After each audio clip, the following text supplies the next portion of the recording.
nominated Judge Neil Gorsuch, and as you know, he has been very spectacular.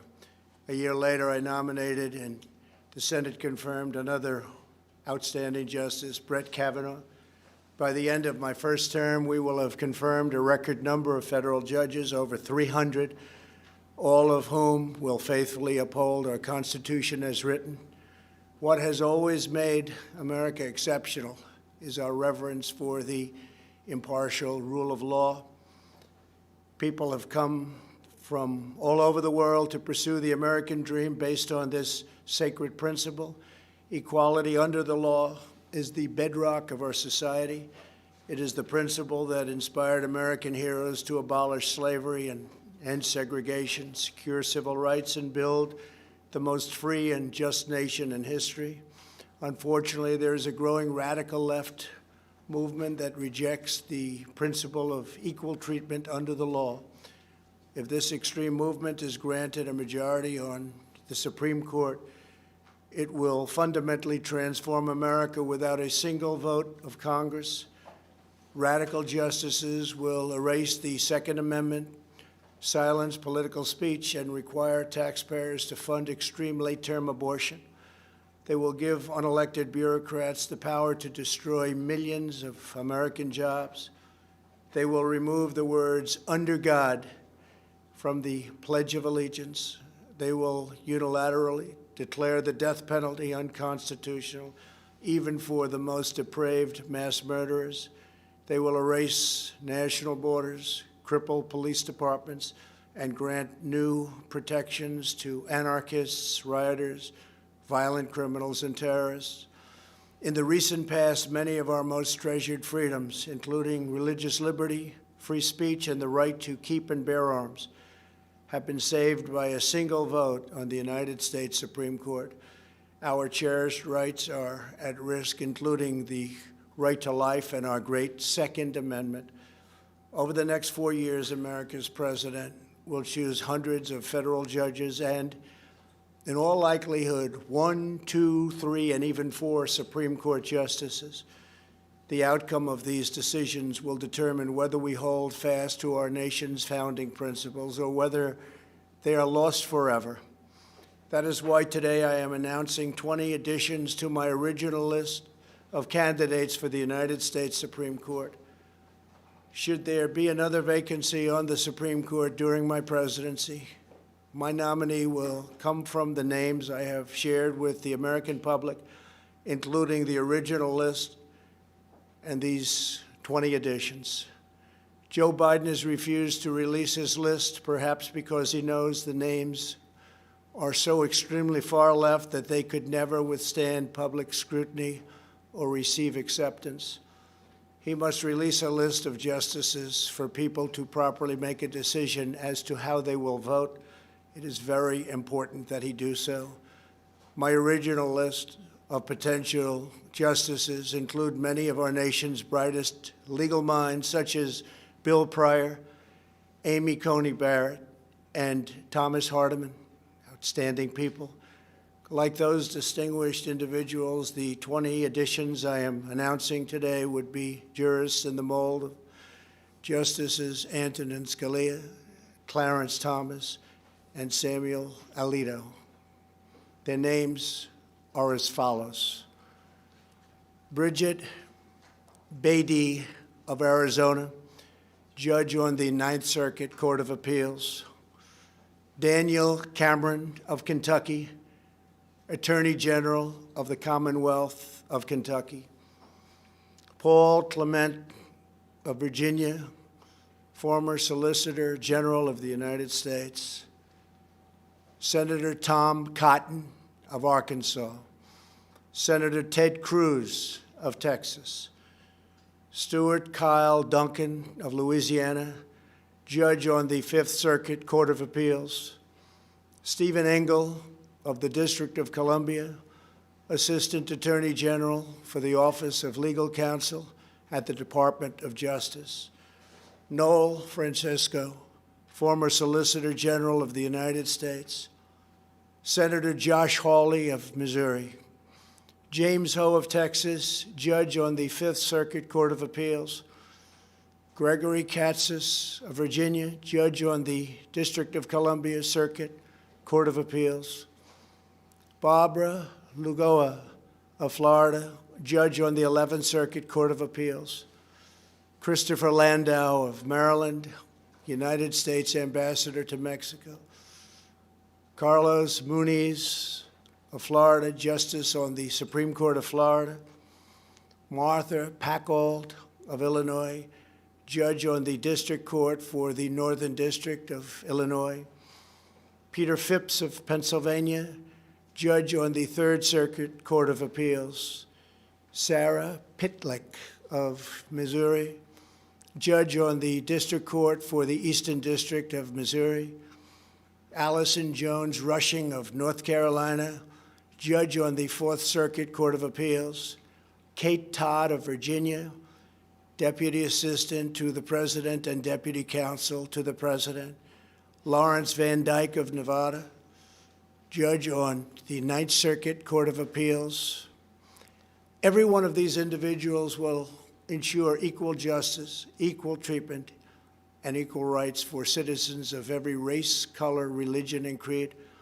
Together, we will defend our righteous heritage and preserve our magnificent American way of life. Thank you. God bless America. Thank you very much. Thank you. Does anybody have any questions on the judges? Please. Anybody on the judges? Excuse me. Any questions? They're outstanding people, very important decision. Very important that Joe Biden put up potential nominees. I think it's a very important thing for our country that he do that. Okay, please, go ahead. Do you have a question?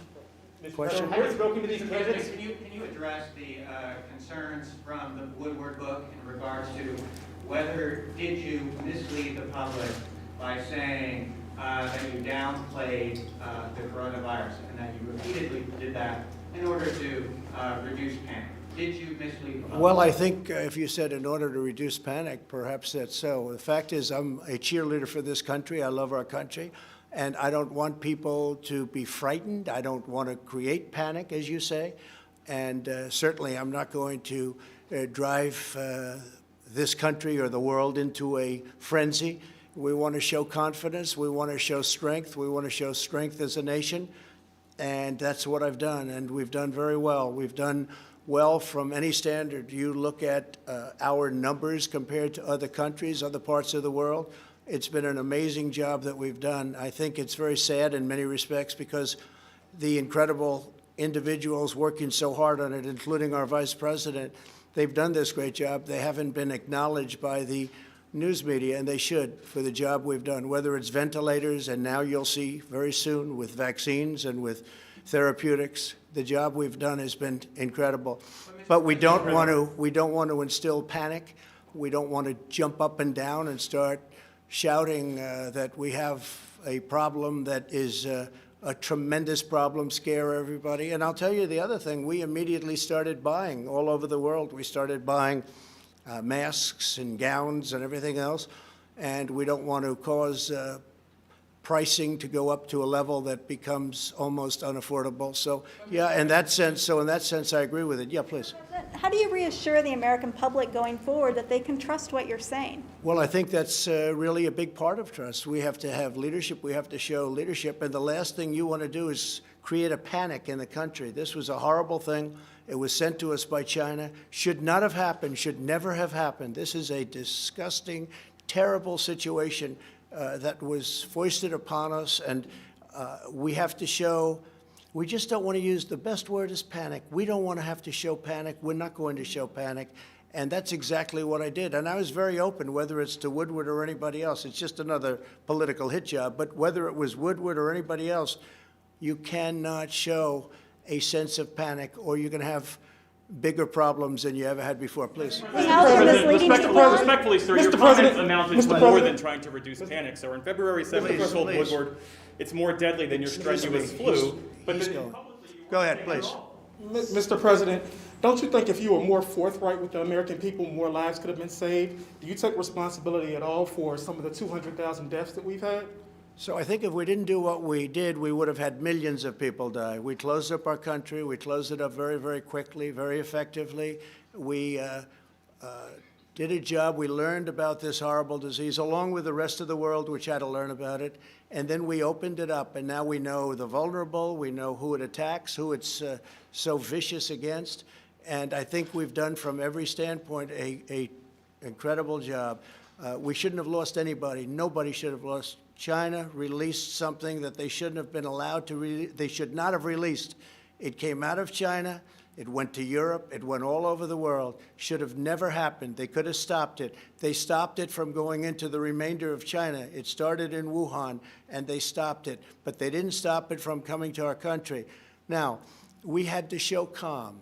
We had to show, if it was up to you or whoever, I have no idea what he said in the book. And again, it's a book that I gave him some quotes, and frankly, we'll see how the book turned out. I have no idea. You're asking me questions for the first time. But again, the last thing we can show is panic or excitement or fear or anything else. We had to take care of the situation we were given. Now, long before anybody else wanted to do it, I closed our borders to a very heavily infected China. If I didn't do that, we would have had hundreds of thousands more people die. Dr. Fauci said it. Many people said it. It was a great decision. It was a decision I made, and I had to make. It was a decision that a lot of people thought I was wrong. Nancy Pelosi said I was wrong. Joe Biden said I was wrong. They all came back, and they said it was the right decision. And I was way early. That was in January, the end of January I did that. So that was a very good thing we did. Otherwise, we would have had hundreds of thousands more. But if we didn't close the country, we would have been talking about millions of people instead of the numbers that we have right now. Mr. President, you mentioned that you were trying to avoid price gouging, but you mentioned to Bob Woodward that you recognize that this virus spread through the air on February 7th. You didn't begin Project Airbridge until March. You didn't use the Defense Production Act until March. You didn't start ramping up ventilator production until March. You didn't really think it was going to be to the point where it was. All of a sudden, the world was infected. The entire world was infected. Everyone was scrambling around looking where to buy face masks and all of the other things. We've opened up factories. We've had tremendous success with face masks and with shields and with the ventilators. We're now supplying the rest of the world. We have all the ventilators we can use.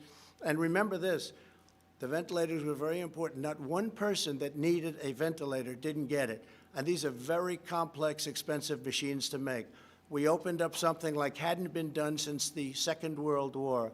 We've done an incredible job, but we don't want to run around screaming, shouting, oh, look at this, look at this. We have to show leadership. And leadership is all about confidence. And confidence is confidence in our country. And our people have been great. We've been put through a lot by China, by releasing this, by having this come here. We were put through a lot. They could have done something about it, and they chose not to.